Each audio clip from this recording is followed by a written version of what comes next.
everyone! Good morning! I'm back! This is Sam Brusas and welcome back to my YouTube channel.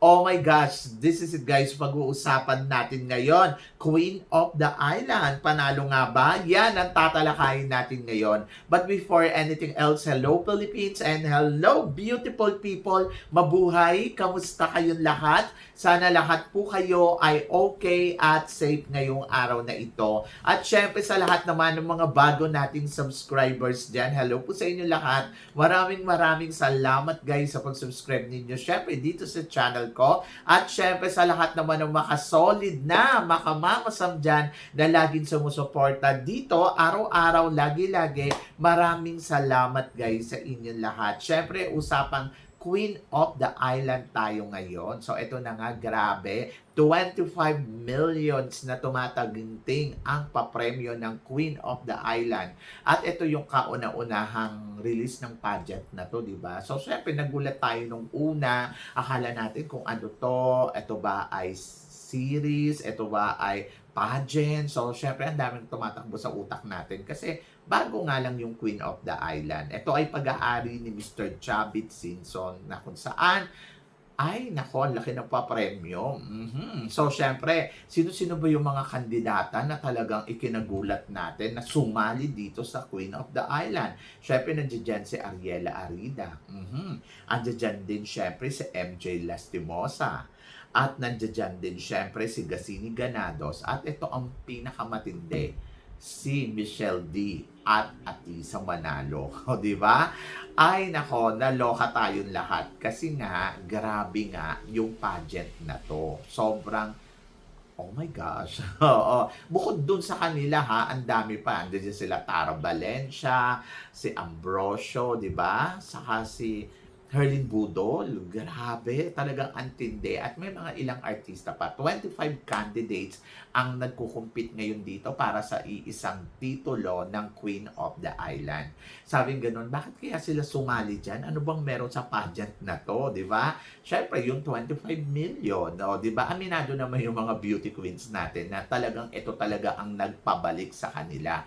Yung 25 millions na tumataginting. At kahit sino naman, siguro naman, di ba? Kahit naman ako, kung feeling ko, qualified ako, tapos feeling ko, magiging madali lang sa akin yung pageant na to, ay, aba, pupunta na ako dyan, o, di ba? So, yon kaya napabalik sila dito at talagang napasali ng bonggang-bongga. Ang sabi ng iba, bakit doon sa MGI All-Stars pinipilit itong si Maria Atisa Manalo, si Michelle D, lalo na si Michelle D, pero hindi sila nagbabakasakali at MJ Lastimosa.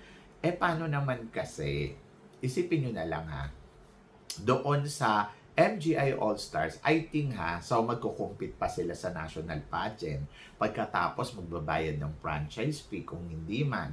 Tapos siguro, ayun, wala pang kasiguraduhan, syempre. At ayun nga, yung price, siguro medyo hindi pa sila nalalakihan para sumali dyan. And then, ayun siguro yung mga kinukonsider nila. At dito naman, syempre, bakit sila napasali dito kahit wala namang ano yung Queen of the Island? Eh, kasi malaki yung papremyo. Isipin mo na lang, hindi naman ako mape-pressure na mag-effort ng todo-todo. Kasi kung papansinin ninyo, yung mga candidates ngayon, parang ano lang, chill-chill lang sila. Parang laro-laro lang, parang nandiyan lang, eksena lang, di ba? And then, ayun, so walang pressured masyado. Just be yourself. Di ba? And then, pangalawa, siguro, dahil nga sa malaki ang papremyo, na, alam mo yun, hindi sila magbabayad ng franchise fee, kundi sasali lang sila, mga tipong ganon. Kumbaga sa madaling salita, walang seryosohan na, alam mo yun, na may stress ka dahil sa pag-prepare mo, or national costume, at kung ano-ano pa. Dito, parang, ano lang, joint lang tayo dito. Yung chill lang ba? Ayun yung nakita ko, ayun yung napansin ko. Kaya, andyan sila. Kumbaga, katuwaan lang. Kung mananalo, panalo. Kung hindi, okay lang din. Pero sige, tara, join tayo dyan, laro tayo dyan. Yung mga tipong ganon. Kasi kapag yung international pageant na, syempre may pagka seryoso na yon. Tapos, syempre, yung pressured mo at lalo na yung pag-prepare mo sa sarili mo, medyo malaki-laki yung talagang preparasyon na yun. Kasi doon nga, sa international pageant, may taga-ibang bansa ka makakalaban at iba yung requirements talaga. Oho. Pag dito, parang chill-chill lang. Tapos, ang laki ng papremyo. Imaginein mo doon sa magkano? $1,000. So, 6 million. Ang $100,000 is equivalent ng 6 millions. Tapos, para makuha mo yung jackpot prize na isa sa mga pinakamalaki na 100, magkano ba? $100,000? Oho, yung $1 million, magkano ba yon? So, pumapatak ng 60 millions. Pero, 3 beses ka muna sasali. Tapos, under ka ng organization. So, medyo, talaga. Dito, 25 millions na. 1 beses ka lang sasali. Tapos, parang konting panahon lang. Gora na. So, yun. Ayun yung mga nakikita kong dahilan, ha? But for sure naman, kung may opportunity naman ng mga beauty queens natin, like example, Atisa Manalo, di ba? So, Jomoint na rin naman dyan. So, why not, Coconut, mag-MGI All-Stars ka na rin? So, yun. So, kumbaga, parang, siguro dahil nga, yung pa-premyo na 25 millions, ayun yung talaga yung nila. Kasi marami silang magagawa Kapag nakuha nila yung pa-premium yon, marami silang magagawa, marami silang matutulungan, at kung may mga activity sila or may mga goals sila, so magagawa nila kapag nakuha nila yung 25 millions. So, naging wise lang talaga sila. Kaya, nandiyan yan. Ang sabi ng ganun, Ariela Arida, ito daw ay national director na ng Miss Universe Philippines. At bakit pa Jumon? Malay mo, kapag nanalo siya dyan, ay malaki yung maitutulong niya doon sa Miss Universe pa more. Ganon. So, yun. Siguro yung mga tipong ganon. So, everybody wanted to money, di ba? So, gusto natin ng perang malaki. At kung kaya naman natin na lumaban sa ganitong pageant para sa ganitong papremyo at marami tayong goal sa buhay, why not Coconut? So, go lang, di ba? So, yan. Ayun yung nakikita ko. But, syempre, sabing ganun, mawawala ba yung kalidad nila as a Miss Universe Philippines? Hindi naman. Ito ay parang katuwaan lang din naman. Kung iisipin mo nga, di ba, na parang sabi nga ni MJ Lastimosa, dapat daw nasa perfect timing talaga ang paglabas mo. At the same time, syempre, yung eye niya talaga doon sa premyo na sobrang laki. At why not, Coconut? So, mas nailabas daw niya ngayon yung sarili niya bilang siya. And, ayun. So, natutuwa naman ako kay MJ Lastimosa. Kasi si MJ, isa to sa mga hinihingkayat na sumali sa MGI All-Stars. Malay mo, pag nanalo siya dyan, pupunta siya sa MGI All-Stars to try one more time, di ba? So, ako, para sa akin, natutuwa ako na nakikita natin sila uli sa mga ganitong klase ng pageant. And then, I think, maganda yung pageant na to. Hindi ko nararamdaman na parang pressure yung mga queens natin. Hindi ko nararamdaman na parang may pinaglalaban sila. At the same time, yung nakikita nga natin, katuwaan lang chill-chill lang, di ba? So, yun yung happy ako na nakikita ko na parang hindi, kung matalo man sila or hindi man sila manalo, hindi sayang. Kumbaga parang makikita mo pa din na parang, okay, so they are big star pa din. Ganon. Ang sabing ganon, baka daw kasi mawala yung quality nila. Kasi po, sumali daw sila sa ganitong klase ng pageant. Tulad nga ng sinabi ko, katuwaan lang naman yung pageant na to. Walang serious, hindi sila laban ng international pageant. Hindi sila pupunta doon sa mga babababang pageant na katulad ng hindi naman sila papadala sa Miss Tourism, yung mga tipong ganon. Andito lang sila to try lang na maging queen of the island. In fairness naman sa title, di ba? And then, tulad na ng sinabi ko, malaki yung papremyo. So, hindi siya series. Maganda sana kung series siya, no? So, parang movie lang, ganon. Pero, ayan na yun So, laban. And then, may mga ilang artista din na lumalaban dito na tinatry din. Paano nga naman? Kasi ang laki nga naman ng papremyo. Kahit naman sino, di ba? Sabing ganon. Ayaw ka ba sa papremyo? So, sa nakikita mo dito sa mga Miss Universe candidates, na si Maria Atisa Manalo, Michelle D, at saka tawag dito, Ariela Arida, alam mo sa totoo lang, syempre kung iisipin mo, sa kanilang 5, sino ba ang nakarating sa dulo ng Miss Universe, di ba?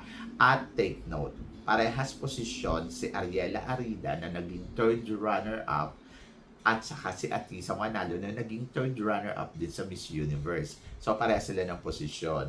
Si Michelle D naman ay parehas naging posisyon na naging top 10 sa Miss Universe with MJ Lastimosa. Tapos, ang top 20 naman ay si Gasini Ganados. Ganda, sino ba ang pinakamaganda sa kanila? To be honest, syempre, I saw Atisa Manalo. Si Atisa Manalo talaga yung masasabi ko, I think baka siya ang maging queen of the island. Kasi, kung tinignan mo naman talaga yung beauty ni Atisa, wow talaga. Sobrang wow. And then, gusto ko din si Michelle D kung kaseksihan. Sa kanilang lahat, ang pinaka-sexy ay si Michelle D naman. At parang feeling ko, it's between Michelle D at saka Atisa Manalo. So, yon. Kung beauty na kay Atisa Manalo, pero kasi yung, alam mo yon, yung isa sa mga talagang pwede mo din masabing Oriental beauty, Queen of the Island, I think it's Michelle D. O, di ba? So, titignan natin ngayon kung nasa 5 nga ba na binanggit natin ang makakapag-uwi ng 25 million. Tulad nga na sinasabi ko, Maria Atisa Manalo, she look like expensive. She look like yung beauty niya is pang 25 million na halaga talaga. At ganun din naman si Michelle D. Siyempre, mamahalin ang itsura ni Michelle D. At natutuwa ako kasi tinry niya. And then, ayun. So, sa tingin ko ang matinding maglalaban dyan is between Michelle D. and Atisa Manalo. Pero, syempre, hindi mo rin pwede underestimate yung kakayahan ni Ariela Arida. Kasi, you know, Ariela Arida. Si MJ Lastimosa, personality, maganda din yung personality. So, actually, kapag nagsama-sama nga sila, talagang makikita mo talaga yung personality nila na nandun doon. At the same time, makikita mo talaga yung quality of beauty ng isang beauty queen. But, tignan natin. But ako, tulad na sinabi ko, hindi biro ang pageant na to kasi malalaking kandidata ang maglalaban-laban. And then, I think it's Atisa Manalo ang isa sa mga nakikita ko na pwedeng makasungkit ng titulong Queen of the Island. Kasi nga, she look like expensive. She look like, pang 25 million yung beauty. Di ba?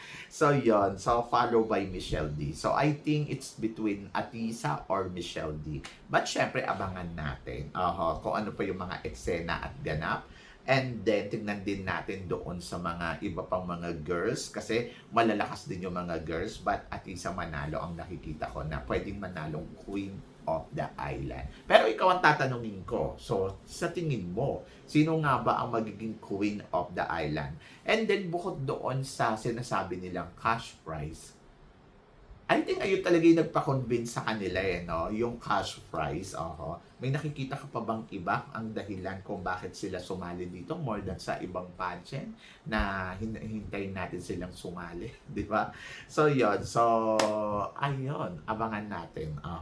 But let's see kung ano pa yung makikita natin sa bonggang pageant ng Queen of the Island. And I'm so happy and I'm so excited sa makikita nating laban nila. So, watch that pageant and then tingnan natin. Ako talaga si Atisa Manalo yung nakikita ko diyang mananalo. Pero kayo, sino sa tingin ninyo? I-comment below ninyo yan. So, yon. So, syempre maraming salamat sa inyong lahat sa love and support na binibigay ninyo syempre dito sa channel ko. Sa mga hindi pa nakaka-follow at nakaka-subscribe, baka naman, please don't forget to click like and subscribe my channel. At i-click nyo na rin po ang notification bell to more updated syempre sa aking mga chika. Sabi ng ganon, always keep smiling and laban lang. So guys, hanggang dito na lang. Hanggang sa muli nating chikahan. See you tomorrow. Thank you guys.